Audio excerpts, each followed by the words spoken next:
At its absolute height, one single country controlled roughly a quarter of all the land on Earth and nearly a quarter of every human being alive.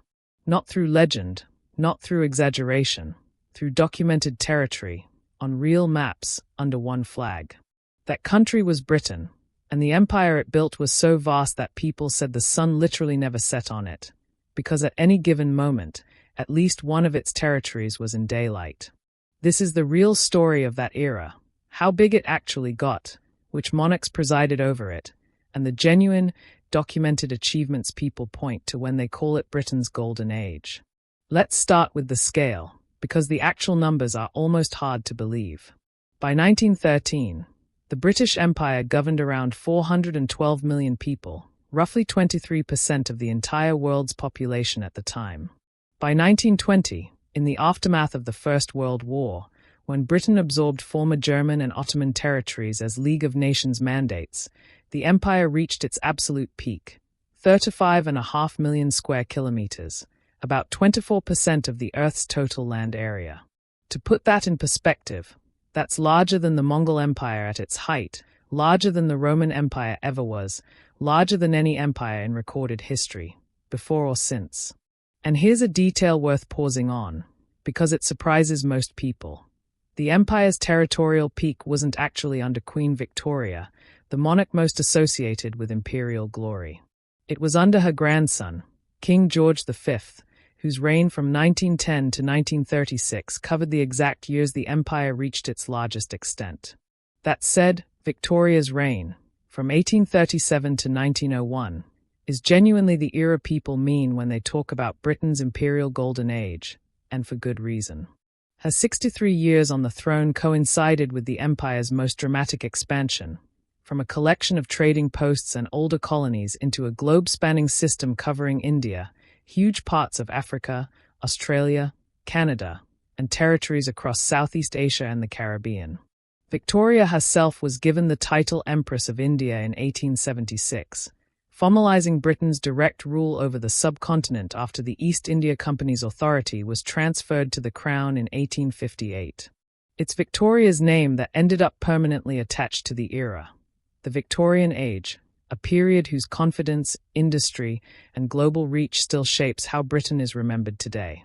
So what do people actually point to as the positive legacy of this period?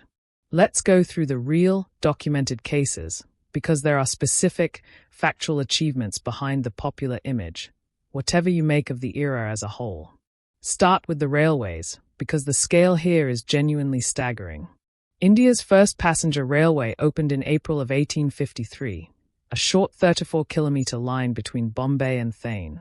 By 1947, when British rule ended, that network had grown to over 65,000 kilometers of track, making it the largest rail system in Asia and one of the largest on the planet. It was engineered largely by Indian labor under British direction, and large sections of that original network are still the backbone of Indian railways today, one of the biggest rail operators in the world. Whatever the original purpose behind building it, and historians rightly point out it was built primarily to move troops and export raw materials efficiently, the physical infrastructure itself became a lasting, functional legacy that India inherited and continued to build on. Then there's a genuinely striking example of the empire acting against its own economic interests. In 1807, Britain's Parliament passed the Slave Trade Act, banning the transatlantic slave trade throughout the British Empire. Enforcing that ban became the job of the Royal Navy's West Africa Squadron, a dedicated fleet that patrolled the West African coast for roughly 60 years, from 1807 to the 1860s. Over that period, the squadron seized approximately 1,600 slave ships and freed around 150,000 enslaved Africans, at real cost in British lives lost to tropical disease along that coastline. It's worth being precise about what this does and doesn't prove. Britain had itself been one of history's largest transatlantic slave-trading nations for 2 centuries before this, and slavery itself continued legally within parts of the empire until the Slavery Abolition Act of 1833. But the West Africa Squadron's specific record, the ships and the individuals actually freed, is real, documented, and frequently cited as one of the era's genuine moral achievements. Beyond railways and naval enforcement, the era also left behind an administrative and legal skeleton that dozens of countries still use today: common law court systems, English as a shared administrative and educational language across wildly different regions, postal and telegraph networks, and a global trade and shipping infrastructure that, at its peak, moved goods and information faster and more reliably than any system the world had previously seen.